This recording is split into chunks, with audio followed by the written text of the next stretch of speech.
जिस फॉर्म पे भी मेरे साइन लेने प्लीज दे रहे, लेकिन मेरी बहन का इलाज तो शुरू करते हैं। देखिए बेबी प्लीज, सबसे पहले तो आप अपनी शनाख्त करवाइए, फिर इनकी शनाख्त करवाइए। मैं कैसे मान लूं ये आपकी बहन है? सर मैंने आपको अपना आईडी कार्ड दिखाया तो है ना। लेकिन ये आईडी कार्ड आपका है, ये शनाख्त आपकी है, इनकी नहीं है। आप इस आईडी कार्ड से कैसे साबित कर सकती हैं आपकी बहन है? आपको एक इंसान की जान से ज्यादा अपने सबूतों की पड़ी है, चाहे वो मर क्यों ना जाए। देखिए मुझे डिस्टर्ब ना कीजिए, मैं अपनी ड्यूटी कर रहा हूँ। और वैसे बाय द वे मुझे तो ये कोई आशिकी माशूकी वाला ही चक्कर लगता है।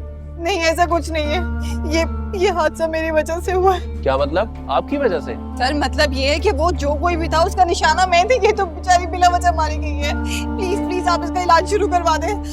लिया कैसी है मेरी बच्ची, क्या हुआ? हाय मेरी आयशा, अरे क्या हो गया इसको, मेरी बच्ची को? ये मेरी आयशा नहीं हो सकती। अरे इसकी हालत तो देखो जरा। प्लीज आप हिम्मत करें सर, ये इसकी अम्मी है, आप प्लीज इनसे साइन करवा दें और इसका इलाज शुरू कर दें प्लीज सर, उसे कुछ हो जाएगा। बीबी आप मुझे ये बताइए कि आपकी बेटी की ये किसी से कोई दुश्मनी वगैरह तो नहीं थी? मतलब किसी ने कोई धमकी शमकी तो नहीं दी? नहीं नहीं जी, हम बहुत शरीफ लोग हैं, हमारी किसी से कोई दुश्मनी नहीं। पता नहीं किसने ये सब मेरी बच्ची के साथ कर दिया। ये सर मैं आपको सारी सच्चाई बता तो चुकी हूँ। देखिए मेरी बात सुने, मैं उनसे सवाल कर रहा हूँ, मुझे उनसे जवाब चाहिए। आप प्लीज बीच में ना बोलें और मुझे डिस्टर्ब ना करें। जी बीबी आप बताइएगा, तो ये सारा माजरा क्या है ये, और ये आपके अंदाजे से कौन कर सकता है ये सब कुछ? ये मुझे कुछ पता नहीं, मेरी किसी से कोई दुश्मनी नहीं। पता नहीं किसने ये सब कुछ कर दिया मेरी बच्ची के साथ। तो ऐसे ही चलते फिरते कोई भी किसी पे तेजाब फेंक सकता है? कुछ ना कुछ तो हुआ होगा ना। सर प्लीज खुदा के लिए आप अपनी इंक्वायरी बाद में कर लीजिएगा, पहले साइन करवा ले ताकि इसका इलाज तो शुरू हो सके। ठीक है, आप सबसे पहले इसके ऊपर अंगूठा लगाइए,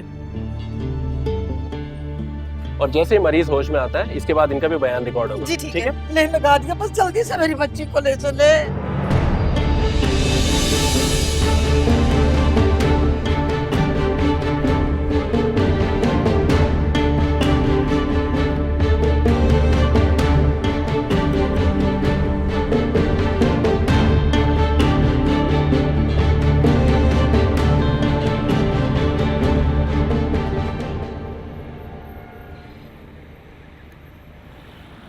अल्लाह का लाख लाख शुक्र है कि तुम खैरियत से हो, तुम्हें कुछ नहीं हुआ।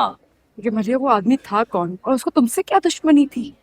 महनाज, मलिया की किसी से क्या दुश्मनी हो सकती है बेटा? ये आयशा ही है जिसने हर जगह हर किसी से दुश्मनी ली हुई है। उसका ही कोई जानने वाला होगा जो उसको नुकसान पहुंचाना चाहता है। नहीं अम्मी, साफ साफ जाहिर हो रहा था कि वो जो कोई भी था वो मेरे पीछे आया था, मुझे मारने आया था, लेकिन मेरे गिरने की वजह से आयशा उसकी जद में आ गई। तुम उस गली से जा क्यों रही थी? वो तुम्हारा रास्ता भी नहीं है। क्यों? मैं स्कूल ही जा रही थी, रास्ते में मुझे आयशा मिली कि उसकी अम्मी की तबीयत बहुत ज्यादा खराब है और वो गिर गई हैं, तो उन्हें उठाने में मेरी मदद करो। मैं उसके साथ चली गई थी। नहीं, रजिया खाला बिल्कुल सही सलामत हमारे घर आई थी आयशा का पूछने के लिए।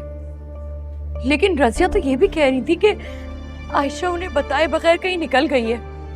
तो फिर आयशा ने मुझसे वो सब क्यों कहा? तुम सब की सब पागल हो। साफ साफ सीधे नजर आ रहा है कि ये जो कुछ किया है ना, उस चालाक आयशा ने किया है।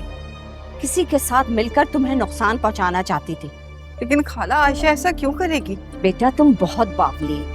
देखो ना, मोहब्बत और नफरत में इंसान किसी भी हद से जा सकता है। और तो और मैंने ये भी सुना है कि वो तो फहद को भी पसंद करती थी आयशा। इसीलिए कहते हैं ना, किसी के लिए खड्डा मत खोदो। खुद ही गिर गई ना, तुम्हें जलाने आई थी ना, तो अब देखो ना, अल्लाह माफ करे, पलंग पे खुद ही कोयला बन के लेटी है। खाला प्लीज ऐसा मत बोले, वो बहुत तकलीफ में है इस वक्त। उसे ये अपने अमालों की सजा मिली है। मुझे आपा की बात से इत्तेफाक है। अल्लाह आयशा को सेहत दे, वो जल्द ठीक हो जाए। लेकिन ये बात सही कह रही हैं आपा के ये दोनों माँ बेटियों का ही प्लान होगा।